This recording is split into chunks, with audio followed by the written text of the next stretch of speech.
പ്രതികളെ നമ്മുടെ ചെയർമാനും all Kerala bus owners association പ്രസിഡന്റുമായ ശ്രീമാൻ ജഗന്നാഥ് വർമ്മയെ ലോക്കപ്പിലിട്ട് അതിക്രൂരമായി മർദ്ദിക്കുകയും പാവപ്പെട്ട ബസ് ജീവനക്കാരെ നടുറോഡിലിട്ട് തല്ലിച്ചതയ്ക്കുകയും ചെയ്തതിനെതിരെ ശക്തമായി പ്രതിഷേധിക്കുന്നതിന്റെ ഭാഗമായി കടകളടച്ചും ഗതാഗതം സ്തംഭിപ്പിച്ചും ഹർത്താൽ ആചരിക്കുവാൻ തീരുമാനിച്ചിരിക്കുന്നു.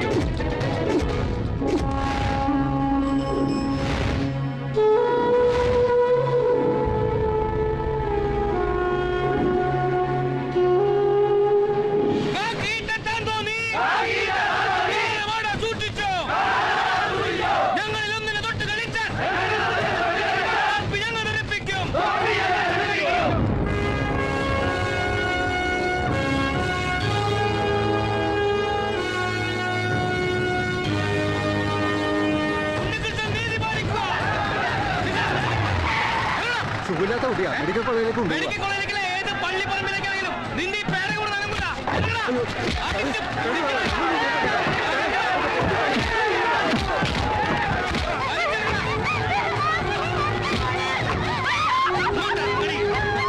പ്രകടനം വിലയങ്ങാടിയില്ല.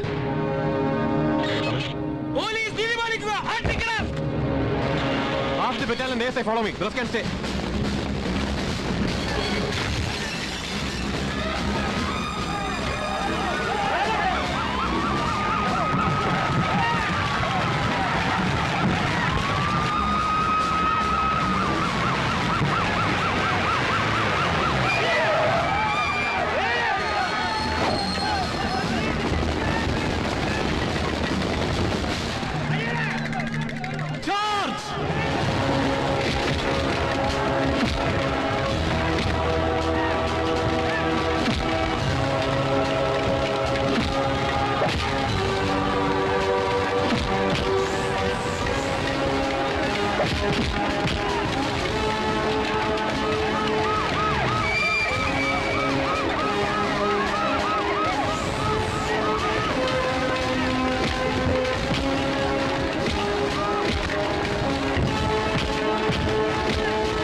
ചെറ്റ അവിടെ സ്റ്റേഷനിൽ വെച്ച് എന്നോട് സിനിമ സ്റ്റൈലിൽ പെർഫോമൻസ് നടത്തിയപ്പോ അവൻ ഊഹിച്ചു കാണില്ല അതിന്റെ പേരിൽ ഇങ്ങനെ ഒരു പെർഫോമൻസ് നാട്ടിൽ നടക്കുമെന്ന്.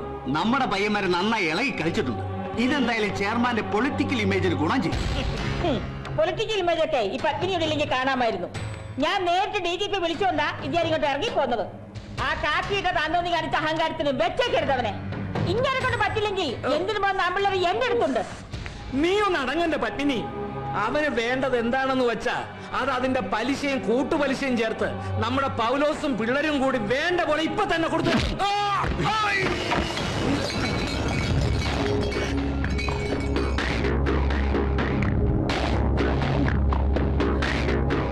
എനിക്കിട്ട് വേണ്ട പോലെ അങ്ങോട്ട് ഉണ്ടാക്കി തരാൻ എവനെ പോലത്തെ ഉണ്ണാക്കന്മാരും ഈ നിൽക്കുന്ന പത്മിനി കൊച്ചമ്മയുടെ അണ്ടർഗ്രൗണ്ടിൽ ടൂട്ടി വളർത്തിയ എന്തിനും പോകുന്ന മറ്റവന്മാരും എല്ലാവരും കൂടെ അങ്ങോട്ട് ഇറങ്ങി തിരിച്ചാലും ഈ SI ഉണ്ണികൃഷ്ണന്റെ ഒരു രോമം പറിച്ചെടുക്കണമെങ്കിൽ നീയൊക്കെ വേറെ തന്തയ്ക്ക് ജനിക്കണോടാ.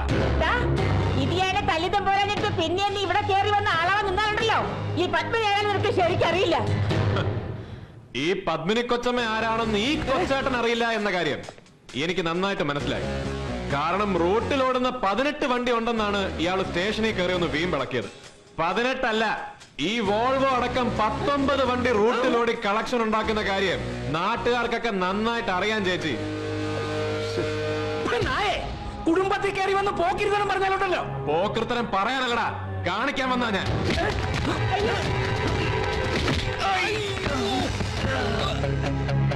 നിന്റെയൊക്കെ തോന്നിവാസത്തിന് തോന്നിയ പോലെ ബന്ധം ഹർത്താലും പ്രഖ്യാപിക്കുമ്പോ അതിന്റെ പേര് ഇവനൊക്കെ കയറി പൂന്ത് വിളയാടാനുള്ള അല്ലടാ സർക്കാരിന്റെ പോലീസ് ജീപ്പ്.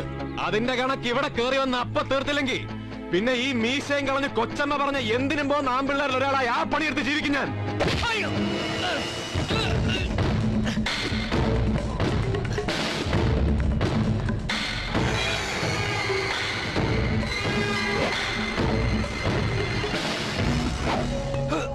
തല്ലി പൊട്ടിക്കടാ.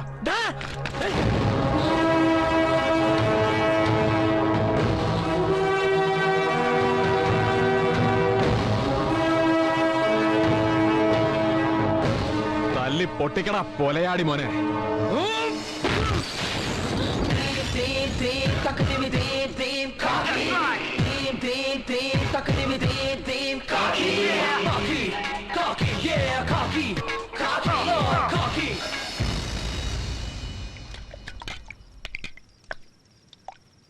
ഈ ചെയർമാൻ എന്നൊക്കെ പറഞ്ഞ ആരാണ് അച്ഛന്റെ വിചാരം? ആരാ? ഒരു വിവരവും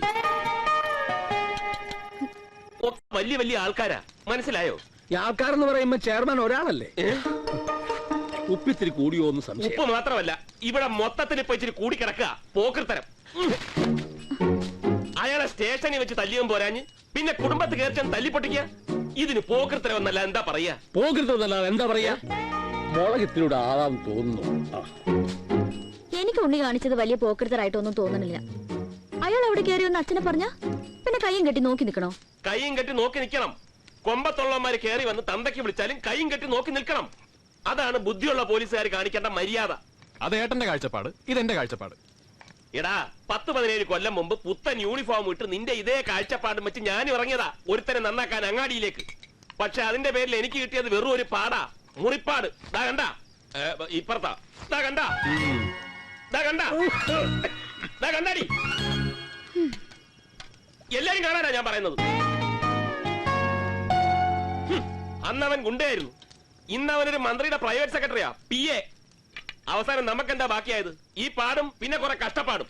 ഇത് രണ്ടും കൂടാതെ ഈ 17 വർഷത്തെ സർവീസിനിടയിൽ ഏട്ടനൊരു പേരൂടെ ബാക്കിയായിട്ടുണ്ടെന്നാണ് എന്റെ അറിവ്. അല്ല, അത് ഞാൻ ഇവിടെ പറയാൻ ഉദ്ദേശിക്കുന്നില്ല. ആ പേര് ഞാൻ പറയാം. നട്ടലില്ലാത്ത പോലീസുകാരൻ. അച്ഛനെ കളിയാക്കൊന്നും വേണ്ട. എന്റെ അച്ഛൻ പാവാ. നല്ല മോള്, എഴുന്നേക്കടി. അല്ലച്ചാ, ഞാൻ ഈ കഞ്ഞി ഒന്ന് തീർത്തിട്ട്. സ്വന്തം അച്ഛനെ ഈ പരുവത്തിൽ കഞ്ഞിയാക്കിയതും പോരാഞ്ഞ് പിന്നെയും കഞ്ഞി തീർക്കാൻ ഇരിക്കാണ്. അല്ലല്ലോ നിന്റെ റേഷൻ ഇത്തിരി കൂടുതലാ. എഴുന്നേക്കടി. നിന്നോട് ചേർത്താ പറഞ്ഞത്. അതിന് ഞാനൊന്നും പറഞ്ഞില്ലല്ലോ. ഞാൻ ഇവിടെ നിന്ന് പഠിക്കല്ലേ. നീ അവിടെ നിന്ന് പഠിക്കുന്നതിനിടയ്ക്ക് കൊക്കോ കൊക്കോ ഒന്നും ചിരിക്കുന്നതിന്. അച്ഛാ, ചേട്ടൻ പറഞ്ഞ അനുസരിക്കണം.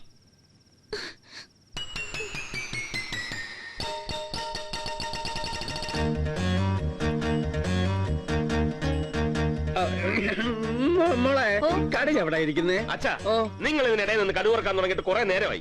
ഒരു കുടുംബത്തെ ഒന്ന് ഉപദേശിച്ച് നന്നാക്കാമെന്ന് വിചാരിച്ചപ്പോ ഗൃഹനാഥൻ ഞാൻ ഇടയ്ക്കറി പറവിടുക. ഞാൻ എന്റെ അനുഭവം ഒന്ന് പറഞ്ഞതേ ഉള്ളൂ. ഇനി എന്താന്ന് വെച്ചാൽ നിങ്ങളായി. രാമേഷ, ആരാ ഇപ്പൊ എതിര് പറഞ്ഞേ? നീ നോക്കിക്കോ, ഇനി ഒരു പോക്കിരിത്തതിനും അവൻ പോവില്ല. എടാ ഉണ്ണീഷ, നീ പോവോ? നീ അച്ഛന്റെ മുഖത്ത് നോക്കി പറ. പറ, പോവോ? അങ്ങനെയെങ്കിൽ അങ്ങനെ. കേട്ടല്ലോ. അതൊരു പാവാണ്. പാവം എന്ന് പറഞ്ഞിട്ട് എന്ത് ചെയ്യാനാച്ചാ? ഇന്ന് പോലീസ് സ്റ്റേഷനിൽ അയാൾ കയറി ഒന്ന് കാണിച്ച തെമ്മാതെ. അച്ഛനെന്താ ഞരമ്പ് രോഗമല്ലോ ഉണ്ടോ? എന്താ? അല്ല, ഇടയ്ക്കിടയ്ക്ക് ട്യൂബ് ലൈറ്റ് മിന്നുന്ന പോലെ നടന്ന് മിന്നുന്നുണ്ടല്ലോ. അയ്യോ, വെളിച്ചെണ്ണ തിളച്ചു.